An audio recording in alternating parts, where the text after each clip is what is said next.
పెట్టినాం. అందుకే ఫిబ్రవరి 4 తారీఖును ఈ రోజు సోషల్ జస్టిస్ డేగా ఎప్పటికీ శాశ్వతంగా జరుపుకోవాలని రాష్ట్ర ప్రభుత్వం నిర్ణయం తీసుకొని ఫిబ్రవరి 4ను సోషల్ జస్టిస్ డేగా ఈ రోజు మనం నిర్ణయించుకున్నాం. మిత్రులారా, ఇవాళ మీరు ఆలోచన చేయండి. ఆనాడు తెలంగాణ ఉద్యమం జరిగిందే ఉద్యోగాల కోసం, ఉపాధి కోసం.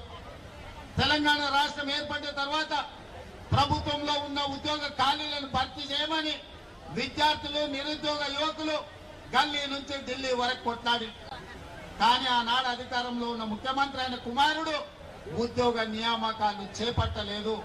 ఎన్ని పోరాటాలు చేసినా, ఎంతమంది పిల్లలు కొట్లాడినా, ఎంతమంది పిల్లలు ప్రాణాలు ఇచ్చినా ఆనాడు అధికారంలో ఉన్న వాళ్లకు చెవికి ఎక్కలేదు.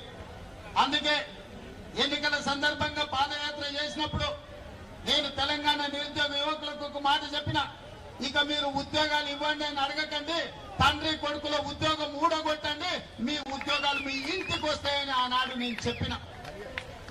ఆ మాట ప్రకారం తెలంగాణలో ఉన్న యువకులు తండ్రి కొడుకుల ఉద్యోగం ఊడగొడితే సంవత్సరం తిరిగే లోపల 59,000 ప్రభుత్వ ఉద్యోగ నియామకాలు చేపట్టి మా ప్రభుత్వం చిత్తశుద్ధిని నిరూపించుకున్నది.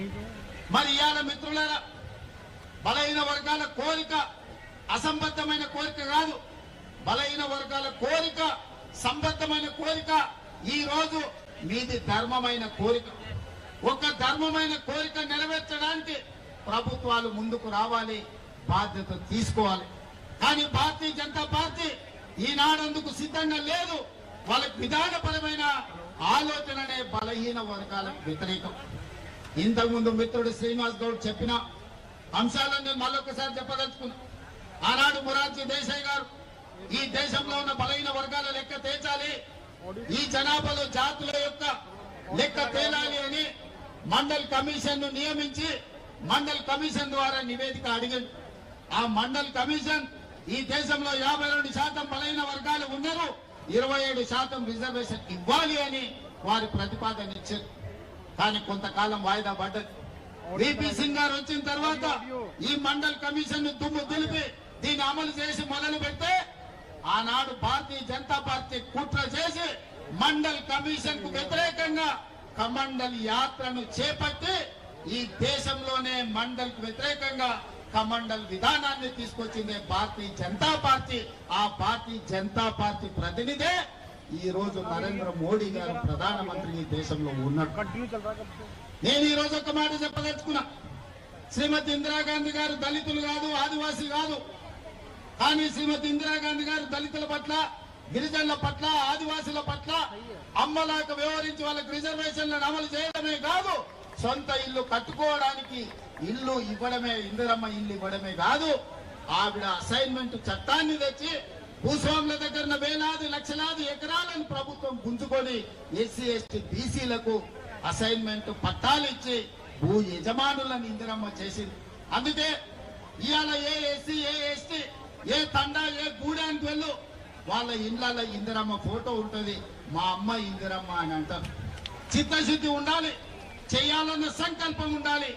అందుకే ఇందిరమ్మ ఈ రోజు దళితులకు, గిరిజనులకు, ఆదివాసులకు అమ్మగా మారి ఇవాళ మిత్రులందరూ చెప్తున్నారు భారతీయ జనతా పార్టీ ఈ విధానానికి బీసీలను బలపరచాలన్న ఆలోచనకు వ్యతిరేకము.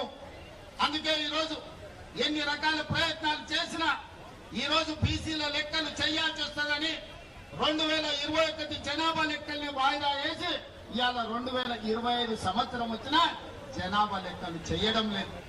ఎందుకంటే రాహుల్ గాంధీ గారు డిమాండ్ చేసిండ్రు, ఈసారి జనాభా లెక్కలల్లా కులగణన జరగాలి, జనగణనతో పాటు కులగణన జరగాలి, ఆ నివేదిక ప్రకారమే రిజర్వేషన్లు పెంచాలి అని.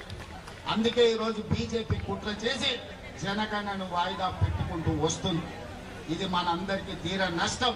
ఇది ఒక బలహీన వర్గాల సమస్య కాదు, ఇది బహుజనుల సమస్య. బహుజనులందరూ ఏకమై లెక్కలు తేలుస్తేనే తప్ప, మీ లెక్క పక్కాగా ఉంటే తప్ప మీకు ఉద్యోగ ఉపాధి, అదే విధంగా రాజకీయ రిజర్వేషన్లు పెరగవు. అందుకే మిత్రులారా, మనం అక్కడ గల్లీ నుంచి సంఘాలతో మాట్లాడినాం, సంస్థలతో మాట్లాడినాం, ప్రజాప్రతినిధులతో మాట్లాడినాం. ప్రభుత్వం చర్చలు చేసింది, నివేదికలు తెప్పించింది. జనగణనలో కులగణన చేసింది. మొత్తం లెక్కలు తేల్చి తెలంగాణ రాష్ట్ర ప్రభుత్వం బలహీన వర్గాల లెక్క 56.36% అని ఇవాళ లెక్క తెచ్చిన రాష్ట్రం ఈ దేశంలోనే మొట్టమొదటి రాష్ట్రం తెలంగాణ రాష్ట్రం అని చెప్పి నేను ఈ సందర్భంగా తెలియజేస్తున్న మిత్రులారా, ఇవాళ ఏ రాష్ట్రంలో గుజరాత్ తో సహా భారతీయ జనతా పార్టీ అధికారంలో ఉన్న ఏ రాష్ట్రంలో కూడా ఈ కులగణన చెయ్యలేదు. ఈ దేశంలో మొట్టమొదటిసారి రాహుల్ గాంధీ గారు ఇచ్చిన మాటను నిలబెట్టుకొని తెలంగాణ రాష్ట్ర ప్రభుత్వం ఒక దిక్సూచిగా ఈ దేశ రాజకీయాలకే ఒక వెలుగుగా ఇవాళ తెలంగాణ రాష్ట్ర ప్రభుత్వం ముందుకొచ్చింది. ఇవాళ లెక్కలు తెచ్చడమే కాదు, మిత్రుడు జాజుల శ్రీనివాస్ అన్నట్టు, మా మిత్రుడు మహేష్ గౌడ్ గారు చెప్పినట్టు స్థానిక సంస్థల రిజర్వేషన్లే కాదు, ఉద్యోగ విద్యా అవకాశాలలో కూడా 42% రిజర్వేషన్లు ఇవ్వాలి. అప్పుడే నిజమైన న్యాయం మీకు జరుగుతుంది. మీ వర్గాల నుంచి డాక్టర్లు, లాయర్లు, ఇంజనీర్లు, ఐఏఎస్లు, ఐపీఎస్లు, ఐఎఫ్ఎస్లు వచ్చి ప్రభుత్వం యొక్క పరిపాలనలో మీరు భాగస్వాములు కావాలి. తెలంగాణ రాష్ట్ర అభివృద్ధిలో మీరు ముందు బాగానే నిలబడాలి అని ఇవాళ ఉద్యోగ విద్యలో కూడా రిజర్వేషన్లు పెంచాలి అని ప్రభుత్వం నిర్ణయం తీసుకున్నది. ఇవాళ రిజర్వేషన్